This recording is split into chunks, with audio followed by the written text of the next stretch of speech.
So today being the 21st of February 2026, there will be elections happening in various states. That will be Rivers State, Kano, and FCT Abuja, right? So this election is a council election, right? Council election that is happening live at Abuja right now as I'm speaking to you. So before now, the minister coordinator Nyesom Wike placed a seat restriction, movement restriction in the city of Abuja, saying that there's going to be a 24 hours non-movement in Abuja.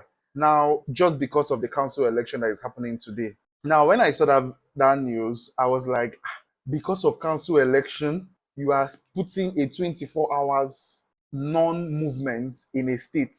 And sometimes, that's why sometimes when I see people comparing Ghana to Nigeria, I laugh. In Ghana, when they are holding like their presidential election, there is still movement happening in the country. People can still go out with their normal business. Presidential election, oh. And this one, you're just having a council election and you are putting a 24 hours curfew. Anyway, the senator representing FCT Abuja has come out to say that that is not right. That this is even the first time ever that they are holding a 24 hours non-movement in the city of Abuja. This is what she has to say. We're here to talk about this curfew. The truth of the matter is, if INEC is fully prepared, the security forces are all in place, what is the need for this draconian measure? There's no need. You call it draconian? Yes, 22-hour curfew from 8 p.m. to 6 p.m. tomorrow, 22 hours, just because we're having local government elections. I've lived here for a very long time. This is the first time any minister has ever found it necessary. So it makes us wonder why such a measure is necessary. There's nothing that preceded anything. There's been no security issues, nothing. If there had been any cause, it's understandable. None. Even when there were protests, they didn't put in 22-hour curfew, not to talk about just local government elections in the capital where embassies all are, high commissions, ECOWAS secretariat. A lot of people who are also forbidden to move around because we're going to go to elections tomorrow morning. Now, so there are two things. Whether or not the FCT minister has the power to impose curfew is one thing. The second is whether you agree with the extent at which is exercising his powers. But you do agree that the FCT minister has a power to impose if there are security issues, the FCT minister cannot wake up and decide he picks a day and say nobody should move around in FCT without any explanation. So you're against the preventive measure that a government, an authority within the city says to avoid any kind of violence or insecurity ahead of the election, so people can move freely. You are against such. It's like saying you're arresting me to prevent me from stealing in case I want to. Is this a case of arrest? No, because you are saying to prevent any kind of violence. FCT is not known for violence during elections. It's not our style. Show me how many of it you've seen. Maybe primaries, but definitely not any sort of elections. Why are you accusing the minister of authoritarian tendency? Are you accusing the minister of deliberately undermining democracy? Of course, it is clear. Every organization, even regular people, if you go on anywhere, you hear people complaining. People have sent me texts, ECOWAS parliamentarians, that, are you just having only local government elections? What's this? We go to other countries. He doesn't also understand. It makes us look bad. So many people are coming in here to say, oh, we can't move around. We have to say, what's going on? Oh, they're having local government elections. Have there been any problems? No. Have even during the campaign, fighting and quarreling? None. So there's no cause. Have you tried reaching the office of the minister he never for responds. this purpose? For this purpose, I can try, but don't bother anymore. All those letters, all the time he was telling you no rift, all the letters I wrote to him, did he respond to any? He is clearly, he doesn't want any checks and, he doesn't even want advice, forget checks and balances. I'm not the only person complaining. CSOs, you will see all the complaints. Everybody is telling me, Madam, what's going on? I said they should ask the minister. We've never had elections where, even general elections, national elections, they've never imposed curfews on us. I wonder what's going to happen in 2027. If for this small little election, we're having 22 hours. So what does that mean? Nobody can move from 8 p.m., even if the elections do not, all night long, till tomorrow, all day tomorrow. People are going to go and vote. And he says it's a 22-hour curfew. Why is that necessary? What do you think would be the most appropriate thing to do? How is it? Why has it not been appropriate all these times and we've been having peaceful elections? Why is in his case he anticipates all this violence? Tell me. I mean, maybe there's something he knows. If you were in the minister's shoes, how many hours curfew would you impose? I would do what the norm, which is 7 a.m. to 3, which is when the elections are actually taking place. After 3 p.m., elections are still being collated, but people move around.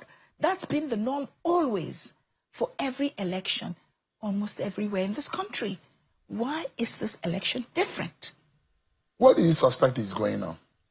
I have no suspicions, but I suppose if I'm a minister and I'm planning serious nefarious activities, I would want everybody off the road. And he needed that to... Obviously, if he doesn't need it. If your suspicion is maybe he had nefarious activities to conduct, he needed everyone off the road to obviously, because INEC says there's no problem. We followed the materials. They've all gone to where they're supposed to go. No hitches. The security agencies are all prepared. No problems. Then, so your grouse is overaction. It's not overaction. Unnecessary and unfair to the people and residents of this FCT. Are you agitated because you're in the opposition? No. And even if I was APC, an APC senator, I would still say this is wrong. It is not fair on the people of the Federal Capital Territory. The Electoral Act may be silent on movement restrictions, but security agencies routinely impose them during elections. While the election is taking place, not the day before. They routinely impose them when the election is taking place. But this is the first time it's being imposed hours before the election. Are you saying the minister lacks the legal authority entirely, or that he failed in consultational process? Both. I don't think that the minister can get up and for no reason. So once this passes, the next time the minister feels like it, he'll say, well, this Saturday and Friday, we've decided you cannot move around. You think it's illegal? It cannot. It's not totally illegal if there's cause.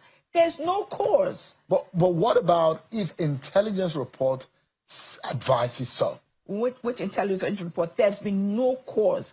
Nobody's quarreled. Maybe that you are not privy to. As the FCT minister, maybe he has security reports and briefings to the extent that for this election to happen. Then he should have done due consultations with stakeholders. There are people in this place. He could have called all the party leaders. He could call lots of people to say, look, there's going to be a problem. We envision this. And for this reason, this, that, everybody will go back.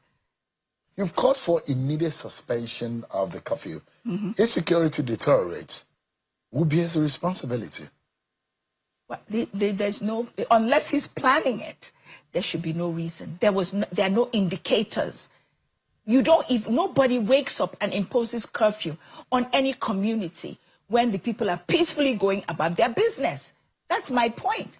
If there were pockets of violence or anything, I can understand. There has been none. That I can categorically say.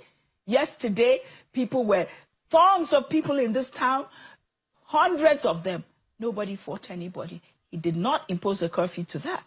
It's today when everybody's peacefully going about their business, he says, don't move around after 8. Well, we're watching. Whatever the case, all this only, what's the word? It only makes the people more upset with the government. Because, I'm sorry, this is not the way we expect to be governed democratically. If there's reason, people are protesting, people are quarreling, people are fighting, yes, we would all support the minister. But for no reason, absolutely not. Dictatorship, authoritarian, those are the words that you have used to describe the minister of the FCT. Yes. And that those who will imagine that, what if he had consulted security agencies and they have decided on this?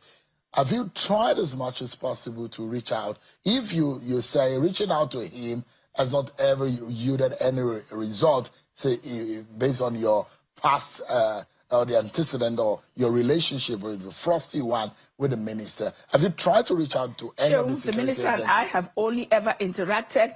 There have been things I've come to either your channel, your television station, or Arise and said the minister should do A, B, C, or D. He does them after he hears me there. But most ministers, regardless of who, because FCT is unique, it does not have a governor. We, the 3 elected members, are the representatives of the people. We are the only ones the people have, and I am the highest one. Every single minister, regardless of his personal feelings, have always had meetings with them every month to hear what the people need, what they want, what they think, what they feel. This is the only government that's never, ever done so.